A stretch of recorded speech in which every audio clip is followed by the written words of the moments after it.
Nous sommes très heureux et très honorés d'accueillir Anne-Catherine Loisier dans le cadre de ces conférences du Salon du Trot en Normandie. Bonjour Anne-Catherine Loisier. Bonjour à tous. Vous êtes sur le terrain car le vendredi c'est le jour du terrain, au plus près des maires, au plus près du terrain dans votre département, dans votre région en l'occurrence. Merci de nous accorder un petit peu de temps. Il est important pour nous en ce début d'année et en ce début de saison d'élevage, en ce début de saison de monte pour les étalonniers, d'évoquer tous les sujets d'actualité. Et il y a un sujet très important en 2021.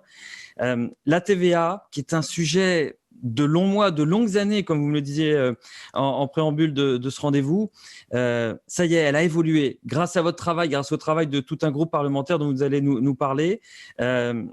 Quand, comment, dans quel cadre, vous allez tout nous dire si vous voulez bien. Dans un premier temps, est-ce que vous pouvez nous expliquer le travail qui a été fait en dernière étape là, sur l'automne 2020 ? Alors en fait, après toutes les tentatives auxquelles qu'on a pu observer ces dernières années pour essayer de revenir sur ce taux de TVA, donc optimisé, maximisé à 20% depuis 2014, on a décidé avec un petit groupe de parlementaires de prendre le sujet différemment et d'aller plutôt voir ce qui, dans l'actuelle directive, nous laissait une marge d'interprétation. Et ensuite de venir en discuter avec les services du gouvernement. Vous évoquez la directive européenne. La directive européenne, parce qu'effectivement en matière de TVA, eh ben, nous sommes sous une règle européenne, ça échappe aux États. Les États doivent appliquer les dispositifs tels qu'ils sont encadrés par cette fameuse directive européenne. Directive, alors souvent il y a des confusions parce que derrière le mot directive, on peut parler soit de l'ancienne en cours et donc qui nous a valu cette bascule à 20% dernièrement, soit d'une nouvelle directive TVA qui est, je dirais, dans les tiroirs depuis un moment, mais compte tenu de l'actualité qui n'a pas émergé, une nouvelle directive TVA qui permettrait aux États de reprendre la main sur les taux et donc qui donnerait la possibilité au gouvernement français de rebattre un petit peu les cartes, de revoir l'interprétation et de modifier plus largement les taux. Voilà. Donc, nous ne pouvons pas aujourd'hui modifier largement les taux parce que nous sommes toujours sous le joug de l'ancienne directive, enfin, de la directive originale, qui nous a donc amené à la condamnation.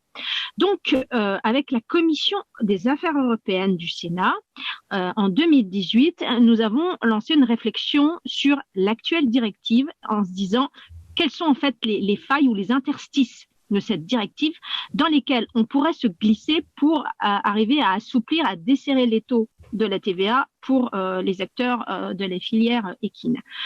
Et il est rapidement apparu deux axes. Un axe sur les centres équestres, dont je ne vais peut-être pas vous parler aujourd'hui, et un autre axe qui concernait les jeunes chevaux.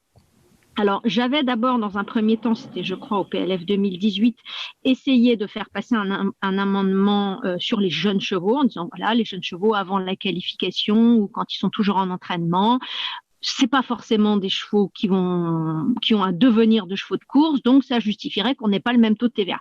C'est pas passé, voilà. Donc on s'est repenché sur le sujet et on a essayé d'affiner et on en est arrivé à la formulation que vous connaissez certainement, qui est celle qui a été retenue au final dans le projet de loi de finances 2021, qui est assez large mais volontairement et qui précise donc que les poulains doivent être reconnus comme activité agricole d'élevage et donc doivent avoir un taux réduit comme toute autre activité agricole d'élevage. Voilà. Donc c'est volontairement une définition très large pour ne pas pour pas que la France se voit à nouveau sanctionné ou rappelé à l'ordre, en tout cas par la Commission européenne, qui dirait non, mais là, vous n'avez pas le droit, conformément à la directive. Voilà. Donc, on a volontairement choisi une définition assez large, qui donc a été votée au PLF 2021, donc qui est aujourd'hui dans la loi. Mais comme tout dispositif de loi, pour rentrer en application, il faut un décret d'application. Et donc, aujourd'hui, ce décret d'application n'est pas encore rédigé. Quel est le calendrier de ce genre de travaux parlementaires? C'est un travail parlementaire. Qui va rédiger ce décret? Alors normalement non, ce sont les services, les administrations centrales qui écrivent les décrets. Le Parlement vote les lois, le gouvernement écrit les décrets d'application. Mais dans ce cas de figure particulier, le ministre Dussopt, lors du vote de la loi, s'est engagé auprès à la fois de mes collègues à l'Assemblée nationale, essentiellement Eric Woerth et le rapporteur Laurent Saint-Martin, et moi-même, à nous associer à la phase de rédaction. Voilà. Donc, moi, je ne vous cache pas que je le relance régulièrement en les rappelant que les filières attendent effectivement la mise en œuvre la plus rapide possible de ce décret. Malheureusement, je dois le dire, les décrets prennent souvent plusieurs mois à être écrits. Hein. C'est pas étonnant qu'aujourd'hui, début février, on n'ait pas encore le décret d'application d'une disposition qui vient seulement d'être votée dans le PLF.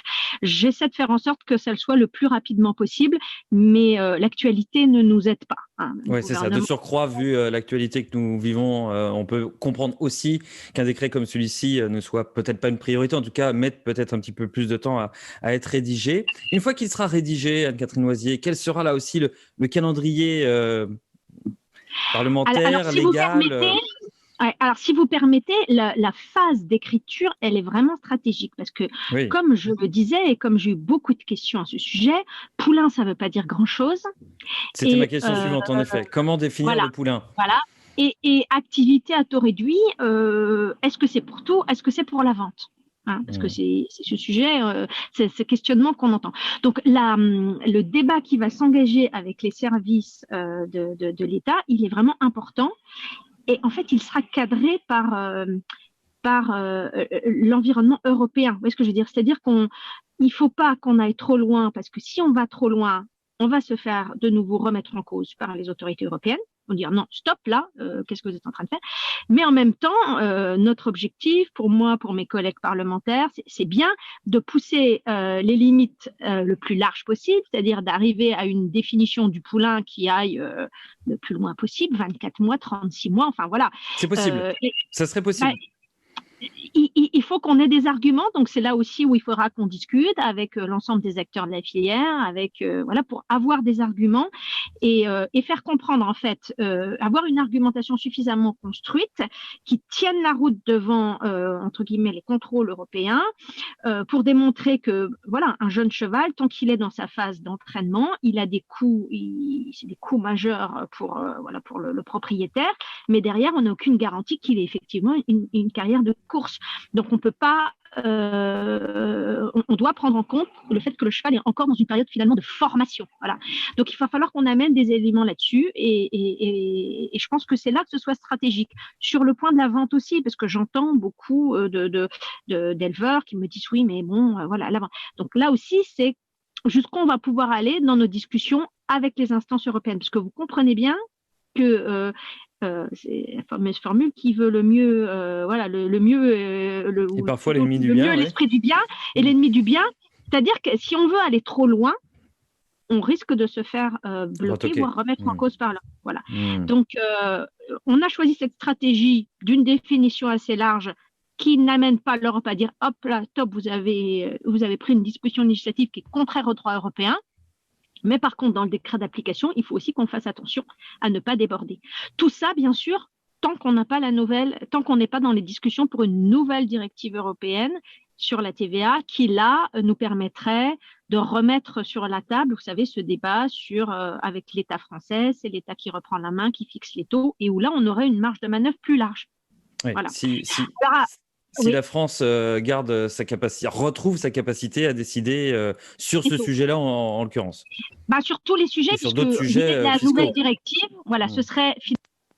Et je pense que tous les États y sont favorables, c'est de redonner la main aux États pour définir que tel et tel type d'activité, la restauration ou autre, doit être à taux réduit parce qu'elle estime qu'il y a un enjeu d'intérêt général pour son pays. Voilà. Mais bien sûr, chaque dans ce contexte nouveau qui pourrait donc être amené à être choisi par l'Europe, l'Europe fixera toujours un certain nombre de cadres, ce qu'on appelle les taux moyens pondérés. Il y aura toujours un cadre, mais qui laissera plus de latitude au gouvernement français pour revenir sur un certain nombre de taux. Voilà.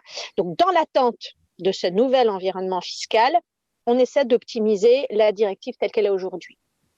On comprend que c'est un travail très important, de longue haleine. Globalement, ce serait un taux de TVA à 10%, on est d'accord? Un taux de TVA réduit à 10%?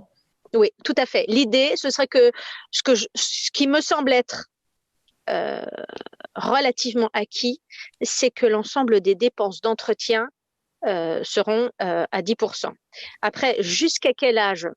Je ne peux pas le dire. Et est-ce que ça intégrera aussi la vente? Je ne peux pas le dire. Il faut qu'on aille vraiment au fond de la discussion et du débat avec les instances européennes pour ne pas, vous l'avez compris, pour ne pas qu'ils ne remettent en cause tout l'édifice. Alors justement, puisque c'est une démarche aussi un petit peu européenne, je me permets de dire avez-vous des alliés? Avec qui travaillez-vous? Les Allemands sont-ils à nos côtés?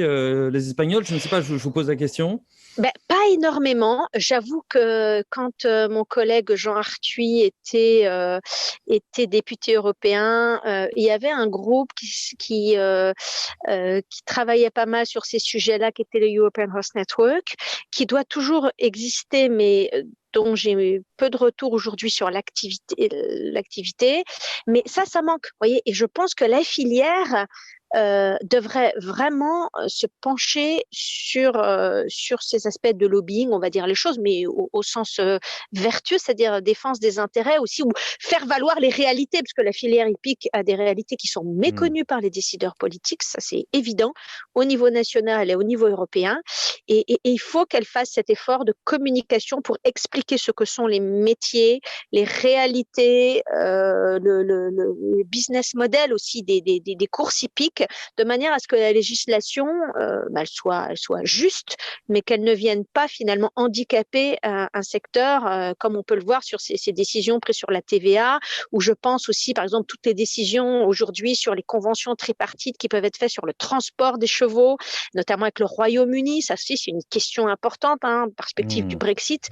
Donc c'est vrai que là, nous parlementaires français, on aurait vraiment besoin de davantage d'écho au niveau européen. Et je pense qu'il y a un embryon de groupe, mais il n'y a pas de task force course hippique à ma connaissance au niveau européen. Et ça manque. Ouais.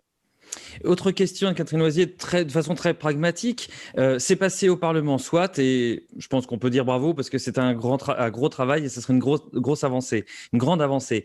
Quid, pas de pronostic, mais ça pourrait intervenir quand, donc, ce décret, pour que ce soit une réalité pour les éleveurs? Moi, mon objectif, c'est que ça intervienne dans l'année 2021. Ça doit être une nouveauté pour 2021, on est d'accord? Ouais. Je l'espère. Honnêtement, depuis 2014, donc ce sont des sujets qu'on évoque régulièrement avec les secrétaires d'État chargés des comptes publics successifs. Et je dois le dire qu'on a rencontré dans la personne de Monsieur Dussopt beaucoup d'écoute et de considération. Donc j'espère que cette posture favorable, cette ouverture va demeurer pour qu'on puisse rapidement se mettre au travail. Mais honnêtement, la crise que l'on traverse le mobilise beaucoup, puisque c'est le secrétaire d'État au compte public. Donc on comprend aussi qu'il ait moins de disponibilité sur ce sujet, mais en tout cas, nous sommes un certain nombre de parlementaires à intervenir régulièrement et à suivre l'évolution de cette définition qui est essentielle, et j'espère vraiment qu'on arrivera à la mettre en œuvre avant la fin de l'année 2021. Dernière question, que peuvent faire les acteurs de la filière cheval pour aller dans le bon sens, peut-être pour vous accompagner dans toutes ces démarches? Parce que c'est vrai qu'on demande beaucoup aux parlementaires, ce qui paraît aussi légitime, mais peut-être avez-vous aussi des choses à demander aux acteurs de la filière? Comment ils peuvent être proactifs pour que tout ça avance dans le bon sens? C'est de ne pas hésiter à nous interpeller. Alors, moi, je me suis particulièrement reposée sur le Conseil indépendant qui a été créé il y a quelques mois, je ne sais pas si que vous aviez évoqué, parce que justement, en fait, c'est l'organisme qui nous permet, nous, parlementaires, de rentrer directement en contact avec finalement l'ensemble des maillons de la profession.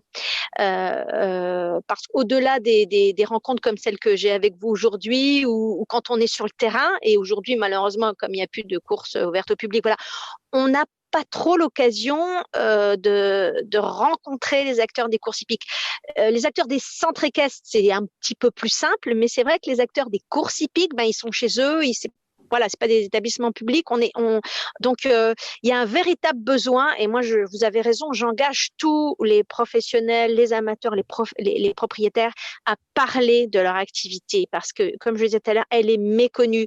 Et je le vois bien sur tous les débats autour du PMU, SAGIE. Je vois bien que sur tous ces débats, ça part d'une profonde méconnaissance, non pas que je sois une spécialiste, mais bon, en tout cas d'une profonde méconnaissance des ministères de la réalité des courses hippiques, du modèle français, des vertus du modèle français, des singularités du modèle français. On est toujours sur des préjugés. Les courses, il y a de l'argent, voilà. Les courses, c'est un truc de riche.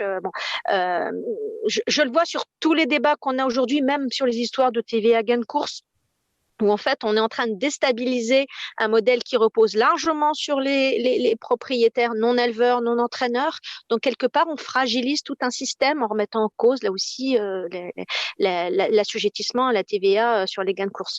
Et donc c'est important, vraiment le message moi que je relais suite à votre proposition, c'est parler avec vos parlementaires, interpellez-les, invitez-les à venir dans vos élevages, dans vos, ça ils peuvent, vous n'êtes pas très nombreux, vous gardez les mesures sanitaires, les respects des distances, et faites comprendre et connaître votre activité parce qu'elle ne l'est pas suffisamment.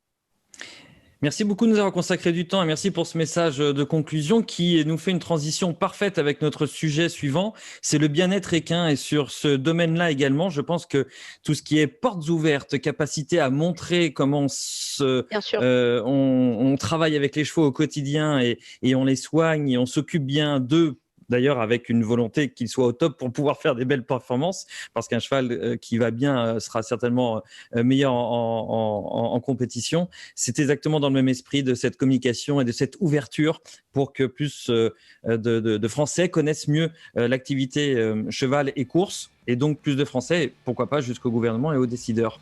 Merci en tout cas Anne-Catherine Loisier de nous avoir consacré du temps.